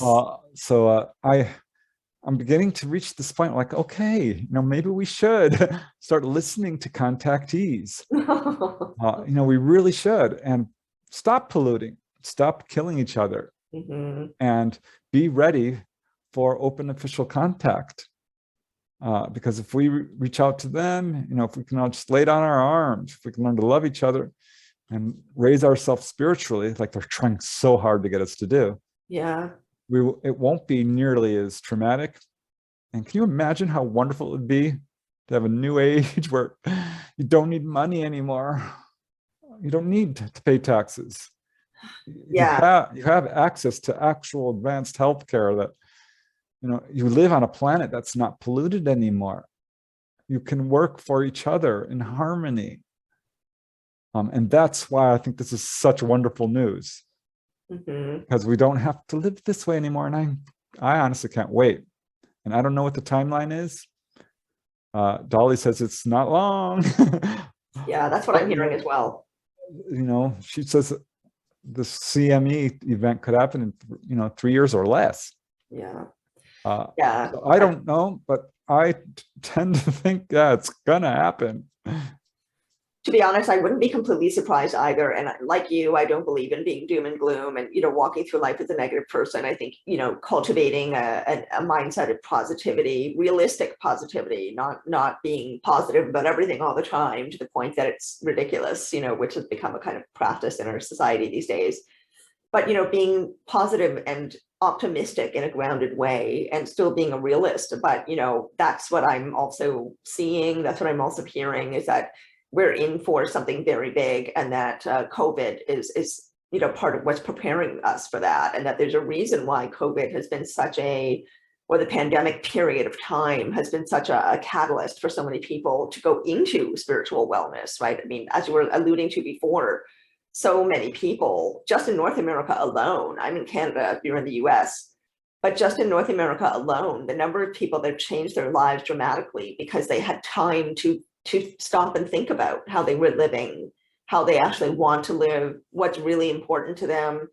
People had a minute to stop and be with themselves in a way that we haven't had maybe ever, in modern society, that's for sure. So because everything is dualistic in this dimension, the pandemic has been really awful in some ways and really positive in other ways. And I think that the way that we are going has a lot to do with our choices right now, which is, of course, what you've been saying throughout this interview. We have to decide now to live with love in our hearts, to take better care of the earth, to be gentler and kinder and more compassionate. And at the same time, we're being very, very, very challenged to do that because we're living in a time where we're under a great deal of stress and tension. There's a war going on. There is economic uncertainty. All the fears that we have been taught to respond to are being triggered, right? Yep. And so it really seems like, oh my God, this is a terrible, awful time. At the same time, fear, as you and I have been talking about for a while, is an opportunity in many ways, an opportunity to face yourself, see what stuff you're really made of, inspire other people, make a contribution. So I think you are bringing up something that is so incredibly important. We need to be able to be realistic and to not turn away from our responsibility and our accountability, but then also be willing to participate in the process that we're all co-creating together, right? This earth that we live on is shared by all of us. So I really love that you make a point of mentioning in all of your books that the ETs have consistently given these messages of support, right? Of knowledge, of many different kinds, technology, healthcare, all kinds of different things that hopefully they will share with us. And you were alluding to the fact that they've been around for millennia doing this. So can you talk to, because we have actually Paul Wallace coming up soon as a guest, which we're looking forward to. He's somebody who's going back to the Bible, and Michael J. Carter was our very first guest on this podcast. He also has gone back to the Bible. He's a good friend, and has these are people who are going back to our origins, many other people as well, and uncovering truths that have existed all along that we have not had access to. So we're looking back in a new way at our origins and our trajectory through the human condition. And then we're also looking forward to what could be coming next. It's a lot to think about, isn't it? I mean, Yeah. right? We're living at a really pivotal time. There's so much coming at us. And you were just saying that this time has been quite intense for you on a personal level. So I wanted to ask you, as we're talking about, we're painting this picture of the world that we're living in for the people that are listening to us right now. But I want to take it back to you as a personal, just as an individual living your life, forget the authorship and the research you're doing. You yourself, Preston Dennett, as an individual, where are you at in your life right now with your own journey and all these things that you've learned, and the mindset that you have, the attitude you have about our eternal nature, of course, come from the learning you've done. But where are you right now in your life as an experiencer and a spiritual person who sees all these things going on? All right, I love this. Because usually I'm talking about other people, which is fine, and all right, myself, okay, we'll go there, fine. Yeah, life is a journey, obviously, and I came into this thinking I'm gonna research this. This is very interesting. I love this. I love writing these books. I love talking about other people's experiences, and I'm figuring things out. To a certain extent, I think we as researchers and authors are doing our research to help ourselves and figure it out for ourselves, what is going on. Mm. And it's come to I do have a sort of a new awareness of things in my own involvement with this. And I'm like, okay, this isn't my family. I fit the pattern. I have fit the pattern of a contactee. Who am I kidding? Why am I in denial? I am on some level a contactee. I've had missing time. Because that sighting, which I remembered, we spoke about earlier, this little orb came from, someone asked me, like, well, what happened after that? I'm like, what do you mean? It says, well, did you drive home? I'm like, I had missing, I don't remember driving home. I think I had missing time. I honestly do.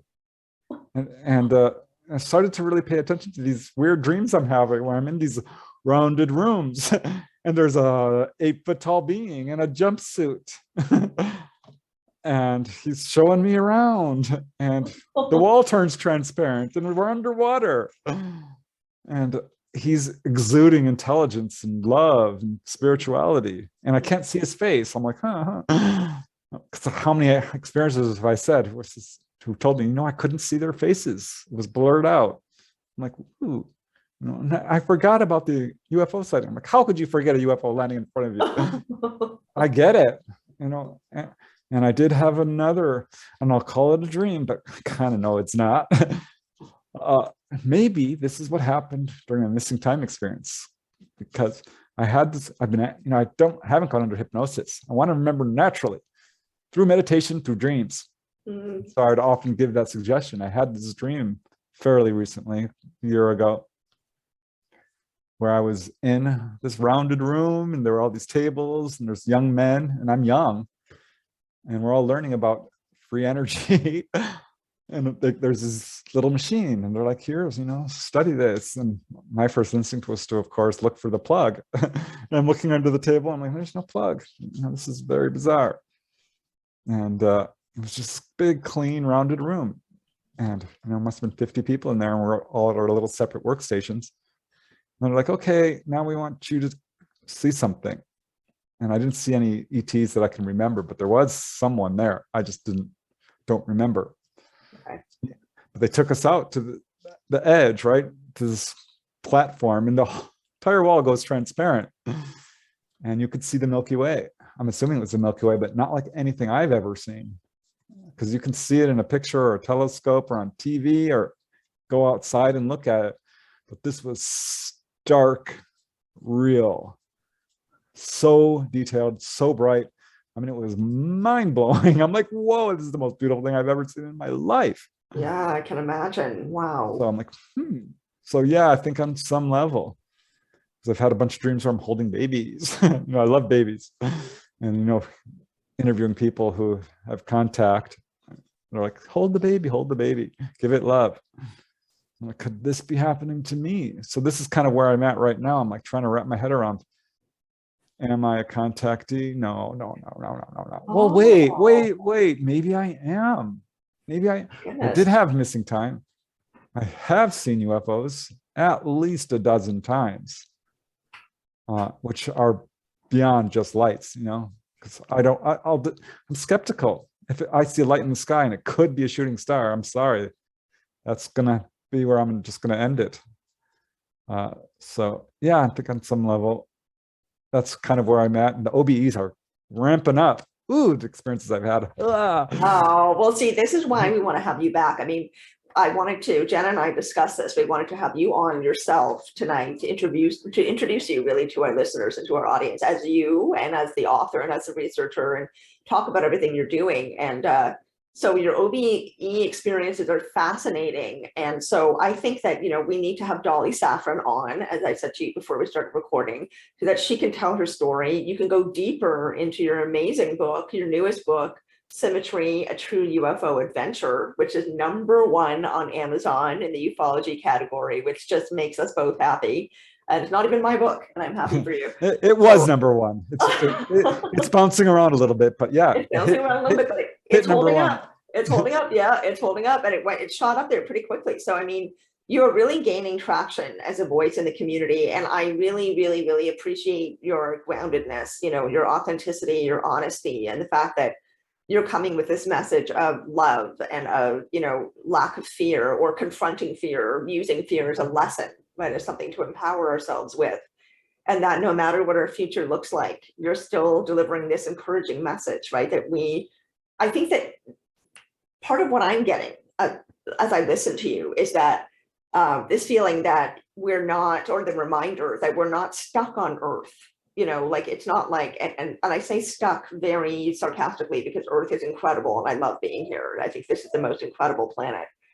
But we're definitely not taking care of her properly. So, the fact that the environment is showing us very loudly, and the weather patterns as well, all the climate change that's going on is showing us very loudly that the Earth is having a really hard time as a result of what we've been doing. It can give us this feeling like, oh my God, we have to get out of here. How can we avoid this? And it is helpful and encouraging to remember that this is Earth School. We are here for a reason. There are lessons that we are here to learn. We are not going to die and disappear forever after hurricanes come, although that's, it's possible hurricanes will come, of course. But we're not going to disappear forever. Our consciousness is going to go on forever. We're going to be able to continue to work on ourselves, the conscious beings that we actually are, and choose to make contributions to our own lives, to each other, and to whatever planet we end up on, whatever galaxy we're floating around in. So I really, really appreciate that you bring that message. It's not one that is terrifying, that is scary. It's one that's very realistic, that is grounded in amazing, extensive research you've done for such a long time. And I'm surprised to hear, frankly, that you're not sure if you're a contactee or not. I really thought all this time that you had considered yourself a contactee. So we have to have you back to talk about that, and to talk with Dolly, and to talk about your new book. And I really want to leave people with how they can find you. So, because we've got more to talk about, and you have so much to share. I want people to be able to find your books and find your channel. So how can people find you to learn more about what you're doing? Thanks, Sinead. Too bad we couldn't get more into the OBEs. Oh, I love those so much, but maybe another time. But yeah, thanks very much. I do have a website, prestondennett.weebly.com is the address, but just type in my name. It should take you there. Okay. And you can, of course, contact me through the website. All my books are there, excerpts and so forth. I'm all over social media, Facebook, Twitter, Instagram, YouTube. Wonderful. Books are on Amazon. Symmetry is brand new, but I'm already working on another. Of course you are. It's pretty much done. I just need to get it illustrated and proofread and so forth. And wow. I'm going to put out another one on the OBEs, because man, oh man, I cannot recommend those enough. I just had some major ones. Okay, well, give us a teaser. I can't just leave it at that now. You have to give us a teaser of your OBEs, and then we'll lead into we'll go back into it for your part 2 interview with us. All right. Well, I'll give you my most recent one, which was so helpful and healing for me because very sadly and tragically, my young nephew passed away, James, who I adore, obviously. And so our whole family is real shook up. And pretty much every time someone passes away, I'm like, I'm going to go see them. I know I will. It always happens. Happened that night, which has never happened to me before. I suddenly found myself out of body. And I'm like, oh, great. I know what I want to do. I want to see James. And I found myself in this long, dark tunnel, like a corridor, very narrow. And there were people in it. And I'm like, have you seen James? But they were out of it. They had nearly passed. I could tell. And I'm like, well, there's a bright light at the end of this tunnel. This is like a near-death experience kind of, but you're in control. And so I'm like, let's get to the end of this tunnel. And I'm like going as fast as I could. Sometimes I don't have a whole lot of time. And I got to the end and I opened out into this bright, bright room filled with people. It's massive. It's a gymnasium filled with people. Oh. I'm like, wow, look at this. And they're all wandering around. I'm like, these people have all passed away recently. This is amazing. Because this is my impression. You get a lot of impressions when you're OBE. And I looked to my left and there was a lady sitting at a table smiling. Very pleasant looking lady with curly dark hair, dark eyes, sitting at a little desk. And she caught my eye. And I'm like, oh, she's a greeter. She's a guide. And so I walked up to her. I'm like, hi. She smiles. I'm like, maybe you could help me. I'm looking for my nephew, James Rahula. And she smiled and she says, yes. What did she say? Turn around. He's right behind you. I'm like, oh. And so I whirled around and there he was. And I looked up at him. I'm like, oh my gosh, I forgot. James is like 6'1". I forgot that he was that tall. And everyone who's passed over, they're very, very tall. I mean, they stand up straight. That's what I'm trying to say. They've got great posture. They're just feeling really good and their chest is thrust out and they're glowing. I'm like, James, oh my God, look at you. I grabbed his hands and he squeezed them really hard. I'm like, James, I love you so much. I really love you. How are you doing? And he squeezed my hands again. He says, I love you too, Preston. And you know what? I'm actually doing really good. I am actually just fine. Good. I'm like, oh, wow, that is so awesome. And I just can't help but just soak up a person's presence. Because I was almost speechless. And I'm like trying to think of all the questions I wanted to ask him, but I couldn't. He laughed in his way, which is really funny. He's got a funny chuckle. And he says, Preston, really like your YouTube channel. I'm like, what? He says, those videos are really interesting. You're doing good work. It's important. I love that one with the yellow and blue lights. I knew which one he was talking about, which made me laugh and feel really good. And I'm like, oh, James, I want to talk about you. You're talking about me. He's trying to make me feel better. And I was just so overcome with the emotion that it pulled me back in my body. And I woke up and I'm like, I'm okay. I'm okay now. That's what I needed. Yeah. Because, death is crushing. It gives you this crushing, empty grief that's very hard to get over. And that sped up the process. So that was my latest. I told the family, of course. Some believe me, some are looking at me like, okay. But his parents are like, oh, thank you so much, Christy. Okay, so it did help. Okay, that was my next question, is if people heard that. I mean, we do, anyone who's into NDEs, that there's a huge amount of evidence, that of the consistency of that message, that the loved one who's passed on really wants the people who are left behind to know that they're okay and to know that the transition occurred and they're all right and they're going to move on to the next level of whatever, and they're all right in that space between lives, right? There's so much evidence for that. And it can be really reassuring for us to know that, but if you're able to hear it. So with your family, considering that you have all had such extensive, unusual paranormal experiences, that's really amazing that you live in a family where you can say that, you can share that you had that experience and you can have that be heard and have it bring comfort to the people that you love who are also grieving. That's really beautiful. That's really, really, really wonderful. And I hope for everyone to be able to have those kinds of experiences, that's what happens when we gain more awareness of what our reality really is and how we can actually work with it. So your OBE's experiences are a wonderful, wonderful example of that. And I love that we can't get into this right now because unfortunately we don't have enough time, but we will do this next time when you come back. because that's a topic that you and I talked about extensively before. And I'm really fascinated with how you are practicing it, how you're making it a methodology, and how you're experimenting with different things regarding what you are able to do with your mind when you choose to leave your body. Because I know some of the OBEs are spontaneous and some are on purpose for you, right? Is that the Yeah, case? Okay. I would say it's mostly purposeful. Yes. And I'm mostly in control, but yeah, it does kind of happen. I don't have complete control. Like, I'm going out of body tonight. I try every night, and then sometimes it works. Well, that's amazing. I've got to hear more about that. And Preston, really, you just have so much to share. I mean, it's impossible to get through all the incredible stuff that you know about. So we're going to have to keep chatting and just have you back on so you could keep sharing. Definitely your book is out, but you have that new one that you just said that's completed. When can we expect that one to come out as well? Definitely this year. It all depends on, various factors, because how life is. Okay. But yeah, it's fully done. Not From Here, Volume 4. I'm super excited about this one. Oh my goodness. Can you give us a little teaser about what's in there? Oh gosh. a little nug. Oh, I've got some really cool, unusual aspects that I've covered in detail, and I'm kind of reluctant to tell because I don't want other people to start, because I've had this happen. A lot of my research has been lifted. I've had people, publish my stuff, and I'm like, hey.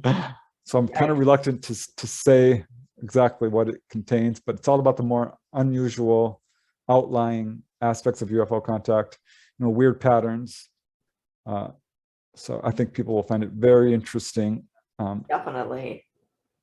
But yeah, I'm reluctant to tell you any real detail at this point. I completely understand. Yeah, I completely understand. No pressure whatsoever. It is your not quite there yet. Yeah, no, I get it. It's your 30th baby. So, you've had lots of practice. You know how to protect those babies. So I hear you. We don't have to say anything about it at all. And actually, that's kind of enticing. We're not going to say anything. You just have this fabulous new book about something that is coming out this year. So please, everyone, look for that. And for Preston's other 29 books and his innumerable articles, lots of interviews, wonderful conversations. And he's got an active Facebook page where he's always posting little thoughts or questions or insights or anecdotes that he wants to share. So, stay tuned to Preston and you'll know what's up in ufology, that's for sure. And Preston, it really has been a pleasure having you. Thank you so much for being here tonight. Jenna really genuinely sends her regrets. She's not well, but she will be here the next time we record with hopefully Dolly Saffron. That would be an amazing story to share with our audience. And just really appreciate your time, Preston, and your mindset and your wonderful heart. So thank you so much for being here. Hey, it's been a true honor and a pleasure. Thanks, Sinead.